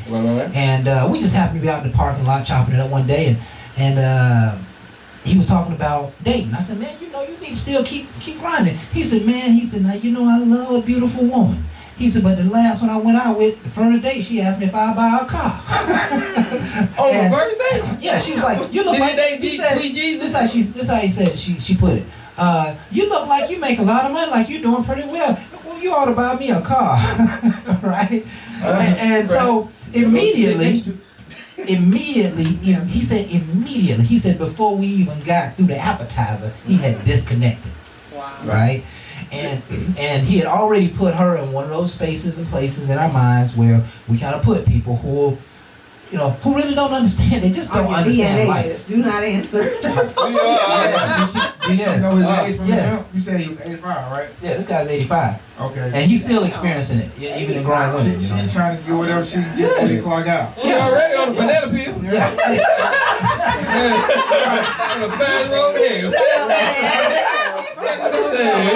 already on the banana peel. She was like, I'm gonna hurry up and get this. Right. I ain't gotta worry about paying it back. Yeah. She probably said, I'll pay it back, I promise. So this is kind of a pointed lesson. I wanted to say this. I'm always trying to go somewhere. I wanted to say all of this because I want those of you who are needy people to hear how people think about you in the world. Because you're not going to change. You're not going to get out of that space until you hear some reality. That we are avoiding you at all costs. If you are constantly asking for stuff, it makes, even though we might enjoy your company when you don't need, we probably aren't going to want to keep you around because you're going to sideswipe us, right? Right. I like you, you're my family, I love you, we've had hard times together, but you're going to use my emotions in an instant to sideswipe me for, paying a bill or getting you out of trouble, and et cetera, et cetera. So you folks should know. And for those of you who have a hard time saying no, which is a big problem in and of itself, there comes a time when you have to say no. And we talked last week about protecting yourself and doing for yourself. Sometimes it's okay to do for yourself. Sometimes it's okay to say no to others so you can use that resource they were asking you for yourself. It's not about being selfish and it's not about being greedy, but sometimes you have to protect yourself because the people around you aren't out for your protection. They don't have the same belief system you have. They're not going to follow through on their word. They're going to do whatever they can do to get what they need at the moment, and it may not necessarily be a need that they're asking for. In fact, you might get a lie, a white lie, black lie. You might get a lie to try and get the thing that they want, but none of it they really need. There's multiple contradictions in neediness, because we live in a society where we're in Atlanta. Yeah. We got strippers all day that need money. And there are men all day that are willing to exchange that money for whatever they need. Right. So I'm talking. Go ahead. Is he in the moment over there? So that changes, that alters a generation of mentalities. So when those women become mothers and they tell their daughters, make sure a man gives you. But there are still men that believe that they should be giving women. I'm completely opposite. I will not ask anybody for anything, no matter what situation I'm in. Yeah, but when I meet a way. man when I have a man that has everything, and he's like, you better not be hurting without telling me, then that's what. Like, I still become too independent. So there's nothing wrong with that. There are multiple. There's not nothing wrong with that for someone else who works hard at the same level. Right. But if I'm with somebody else who has enough money to support me completely, and that's what he wants to do, that's in him, that's what makes him a man. Yeah. Then that's not like a good fit if I don't, like, you know. See, if I'm in a situation, it's really hard for me. If I met a woman and had a long-term relationship with her and she was very prosperous, right? There's never going to be a single time that I'm going to allow her to think that I need her. Not one single time, right? And I have. I'm gonna make you joke over there. Suck up a whole grape. You know, part of the reason is I'm gonna always be in an effort to protect the relationship. Right. I'm gonna when she gives me something, I'm gonna protect her, because if I don't really need them, like, nah, babe, that's great. Yeah, go ahead and keep that. That's so sweet. I don't need that. Let's, you know what I'm saying? Cool. Listen, spend that money on your mama, spend that money on your cousin, spend that money on your brother, And she'll feel like you're unappreciative. Well, no. That's also a thing that happens. Well, you know, I haven't experienced that very much. Worry. You know what I mean? I'm right there maybe I know. I'll take it. When she did that shit to you, I was right behind her. I got that. Listen, you know, there's also something smart. It's called saving favors. You know what I'm saying? That may be something down the road that's going to be way more important. And because she knows my heart, because she knows that I won't take from her, I won't be that needy. I won't lean on the shield, is what we call it in my fraternity. You know, brothers always leaning on the shield. You know what I'm saying? They need this, they need that. Right. So because she know I won't lean on the shield, unless if I lean on the shield, she'll open the whole world up. Right, because you absolutely need it. Because I have shown her that I'm not willing to take advantage of her. Right. That's where the position comes in there too, because a person can, for instance, you're in a relationship, and then once the woman or man see that you need stuff all the time, then they feel like they control this situation. That's possessive community. Right. You know what I'm saying? Use that situation. That's all it is. That's just a mind control. I understand that. Yeah, and that's fine. But you kind of give over your power when you do that. Right. If you are constantly submitting to what is mine, you know, you're playing into my hand. You're playing into the cards. Not necessarily that I want to. Has anyone ever had a relationship? Let's say a business relationship where maybe it was a one-on-one business. It was an entrepreneurship type event. That you got to a place in the business where you had to ask your partner for some money, right? And your partner was like, "Oh, cool. You go to work every day. We in this game together." And then they loan you the money, and then they start being like, "All right, well, why don't you just pick up my dry cleaners tomorrow? And hey, listen, I'm going out of town. Can you watch the dog for me?" You know what I'm saying? I mean, you know, like they start trying to own you because of the favor that they did for you, right? Not owning, possessing, trying to control you. See, I open it up for you to ask me, and I gave you what you asked for. So when I ask you something, I want you to do the same. I know, but don't ask me anything equated to sweeping your driveway. Right. You know what I'm saying? You humiliate me. I never. Yeah, you're not. I'm saying That's not the expectation. That's what. Because you ask for whatever you ask for. That would mean that I'm not gonna ask for what I asked for. Yeah, listen, it's okay. But are you going to be able to take it? No. It's a great dialogue. Now, listen, if I sense that you are genuinely sincere, you need your yard cut, family coming in town, can you help me out, right? No. I would feel that. No. But if Should I?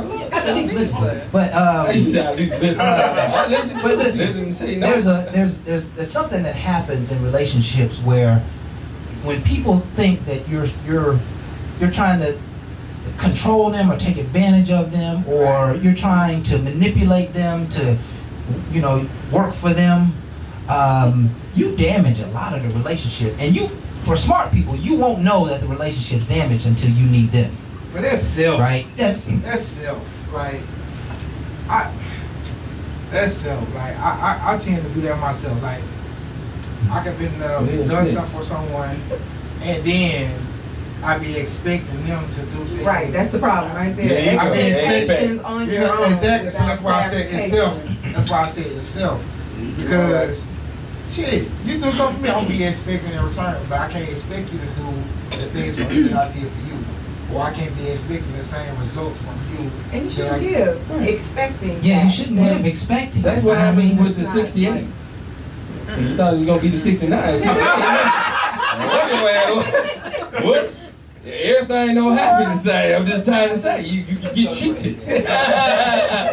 You jump down, thought, no, I'm just saying, it happened, my bad. Yeah. I was just thinking how y'all was talking. I was off, my bad.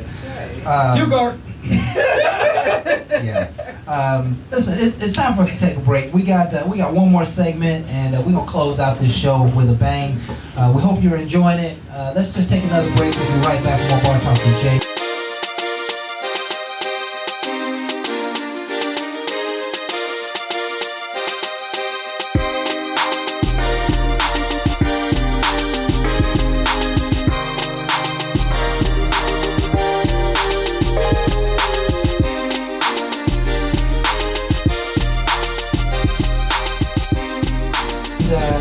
Very interesting subject.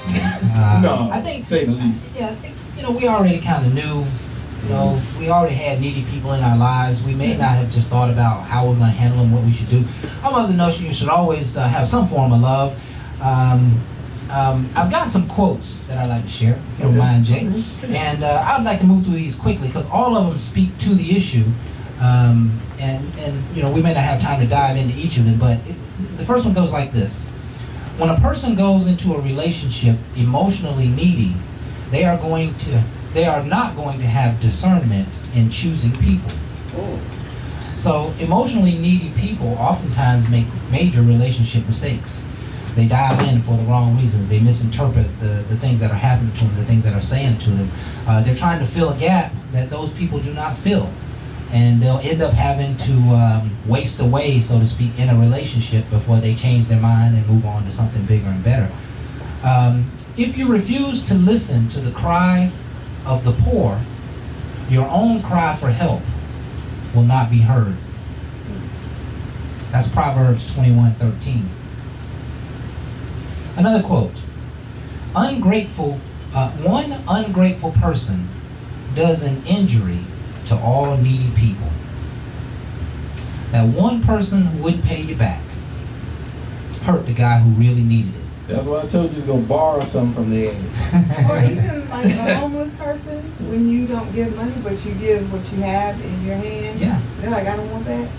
That's ungrateful. That's half of a Snicker bar. Really? No, there's sometimes Whole Foods, everything. That's truly ungrateful. All right, Marsha. It'll turn you off. Yeah. Here's another quote. The people in your life should be a source of reducing stress, not causing more of it. Oh, yeah. I believe in that. Needy people, possessive people cause stress. Here's another. Rescuing someone who continues to make poor choices is not called love. It's called enabling. Stop enabling and refuse to be a safety net so that they can grow up. Right. Sometimes we have to reject needy people so that they can finally grow up. No, true. That's your own people, your kids. So people that's close to you. Again, it happens. It happens a lot. It happens a lot. Yeah, we all face it. Here's one more. I like people who don't need anyone to like them. That's strong. That's a strong person, right? Here's another one. Man, this is gonna touch everybody here. Okay, we listen. People aren't ignoring you. They are busy with their own lives. And the way to stop feeling ignored is to get busy with your own life. Ooh, you slapping some folks. You had a rough day at work or something? How many people say you wasn't sell no damn calls? No, you said that. You know you got 15 voicemails you ain't answer. You ain't got a snitch over there. Goddamn. You see my phone earlier. Yeah, I ain't got time with it. Yeah, people are not ignoring you. They are busy with their lives. And the way to stop feeling ignored is to get busy with your own life. That is true. Here's another quote. If you allow people to make more withdrawals than deposits in your life, you will be out of balance and in the negative. Know when to close the account. There are some people those people who are needy, we know they're needy because they keep needing stuff. And after so many needs you have listened to and maybe fulfilled and helped and supported, and they didn't follow through, it may be time to close the account. That's nice. My man Kraft just let me know. No, Cash App closed off. I ain't have no more. Don't Cash App me. Don't request my behind. I'm done with it. Right. And shut it down. Right. So there is a major disparity in the answer to this question. Needy people and possessive people can be a heavy burden in our lives. Okay. They're needy because they lack something inside of them, whatever that may be. And we all can typically discern. If we look at them close enough in their lives and their situations and circumstances, we can see what they need. We can see why they're needy. The total opposite side of the equation is that there are people who are needy just because it's genetics. They have a poverty mindset. They have a I can't do and I need help and I want somebody with me to do this thing. From things like making choices for dinner. She's never just going to tell you what she wants. And Buddha says that all of our frustrations is in false expectations. He said if you could kill your desires, then you would kill the disappointments. And so, at a certain point, you got to find that equilibrium with this person who's quote unquote needy or even possessive. They're needy because they're lacking something. They're possessing because they're lacking something. And you may be able to see underneath the surface what they are. Their emotional struggle. It could have been a lack of a parent. It could have been a bad relationship. It could have been a failure in their past. But we have to have some levels of empathy for those people. We can't just throw them away. And I think the greatest reason that we cannot throw them away is because we never know when we can find ourselves standing in their shoes. Life is a funny thing. You can cast people out and talk down to them and all this other stuff, and next thing you know, the Lord's going to turn it around, because one of the principles in Proverbs, he says the haughty is brought low. Haughty eyes are brought low. So you try to look down at people, and next thing you know, you end up needing them. See, that's why I always be out proud when I be in church. I thought he was just sleeping. Haughty don't mean he's sleeping. Hell, I ain't though. That's why I be having proud. Yeah. I told you, man, me and Pastor don't communicate. You've had bosses look at you like, you know what, you ain't nothing. You just a little peon. You know what I'm saying? They look down at you, right? Yeah. And no matter how good a job you do or how much effort you put in, they always just gonna kind of see the glass half empty as it relates to you. Those people are haughty, right? Yeah. Haters. Yeah. Oh, that is haughty. Haters. Yeah. Change it up, bro. That haters. Yeah, well, I ain't gonna change up the word, no, but you know what I'm saying? Hey, that's Proverbs. You know? Proverbs, the haters. Yeah. Haters. We just change it up a little bit. Same difference, right? That is. So, I think we've done the subject some justice. Any comments from our guests? Didn't the sweet Jesus tell you? No. Really I have nothing else. Nothing. Nothing else. She got that. Well, here, don't worry. Jay got something. We know he got something else to say, boy. We talked about the idea of people needing you and possessive, but we never said how to handle it. And I think that was the question. Yeah. How do we handle Jay always over there sticking knives and poking. Okay. They're possessive, but we never stated about how to handle it. Okay. And if I may, I just want to take a little step back. We just shared several ideas. Number one is you don't cast people out. Right. Okay. Number two is that you never know when you might be in that position. So you got to treat them with love. You got to treat them with respect. You got to find a way to help them. If they ask for money, you may not be able to give them money, but maybe you can give them wisdom. Maybe you can give them an introduction. Maybe you can give them time. Maybe you can help them with an application. Maybe you can do a number of things for them. But you're not going to be able to stop a needy person. You can't change people. You can't fill that gap that they have in their heart where they always want somebody around. They always, that you're just not going to be able to do that. But if you mistreat them, and I think the Lord is looking at every one of our interactions, if you mistreat them or you abuse the situation, you're going to find yourself standing in their shoes one day. And it could be a critical moment where, your whole life can go, you need a favor from someone, et cetera, et cetera. So you got to be careful how you love your neighbor. You know what I'm saying? Love your neighbor no matter what. And this person would be considered a neighbor. So how do we get a needy person to self-reflect? When I cut my cash app off. I mean, there are close friends that need, in their minds, they need for a man to pay their bills. It's like an automatic thing for them, and for me, it's ludicrous. Like I don't understand how that happens. But she has multiple men that this one won't give it, then this one will give it. So once this one stops, or once this one stops, and you notice a constant repetition of people stopping, wanting to be around you, then when do you self-reflect? So does she know that she's needy? I tell her because I'm upfront. But she hasn't self-realized. She doesn't believe that she's needy. Because everybody keeps giving. It's expectation. It's false expectation. But you know, the guys that she probably deal with, they be needing what they need. So, and that's why she stayed needy. But it's what you said earlier. They want what they want, and they want what they want. A lot of women say, if I'm giving you pussy, then you. Oh, did she just say it like that? Sweet Jesus! Oh Lord, she just said that. I'm giving you the dick. Like it's an equal and fair exchange. So why do I have to pay for you? It really ain't no fair exchange. Yeah, that shit is worse. I want to know where it's worth nothing. Come in. I have never it's on an exchange for me. Ain't no motherfucking fair exchange. That shit worthless. But that's because like, that's probably because you want it. That's probably because you want it. But what about the woman that don't want it? She might not want it, and well, she just shouldn't be doing But that. guess what? That bill need paid. She gonna do what she gotta do. She's gonna get slayed. That's how it goes. That's a slave then. That's not a slave. That is a slave. Well, because you could go earn. She could go earn money at a job. So you saying are you saying prostitution is slavery? It is if you don't want to do it. Yeah, and you can be imprisoned by your own, your own stuff. I guess that's possible. Which is, fairly deep conversation. Self-enslavement, right? Yeah, the same as man least. That means you can't do no work at all. That means you're always be a slave. People don't be want to get up and work. That's laziness. But I'm saying you still have to go work and do what you gotta do. Either way it goes.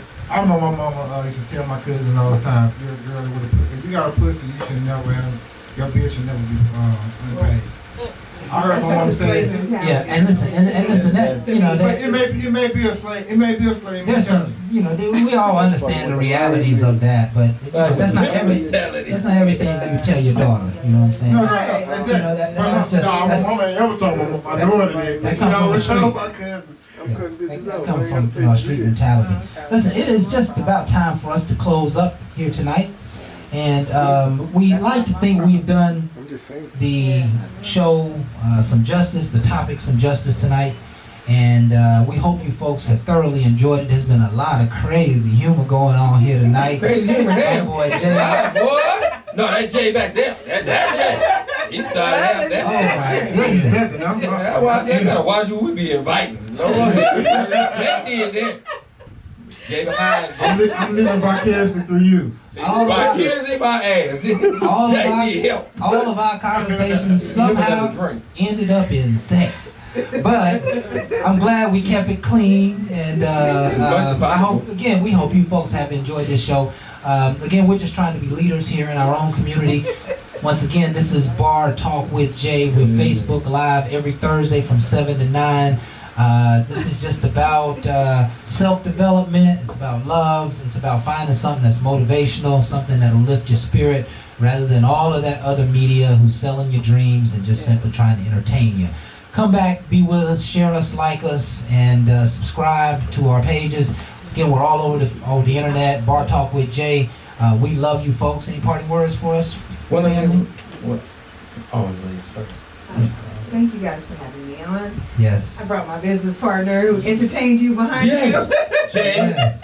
Bring another Jay to the show. Yes. He gonna talk to you about that one. Okay. Cut his damn mic. We like outspoken, man. Thank you so much. Thank you. Your input has made this night what it has been, and it's been an incredible night. But so we are not gonna go on the sexualness. We're gonna make sure we get it back to the mental. Yeah. But as much as we have fun, and again, one reason we bring this is to keep you entertained, but to keep something back in your brain. Right. want to be held back is not the silliness, but the realness about the conversation. The realness of the The conversation. people that you're dealing with. I mean, can you self-reflect to realize you have to grow? Quit trying to change what's in front of you when you don't even understand you. And if you become the best you, I promise you, you'll leave them alone. Because at that point, you have to work on you. And then you will see them in a different way. Yes. And then you will stop judging. Yes. And we'll start being a better society. Yeah. Right now, Just be the it's best TV. you. Yeah. It ain't the best you. It's the best of what you can see. Get out of that and get into you. Yeah. And with that, folks, we are out. Ain't no last calls here. Bar Talk with Jay.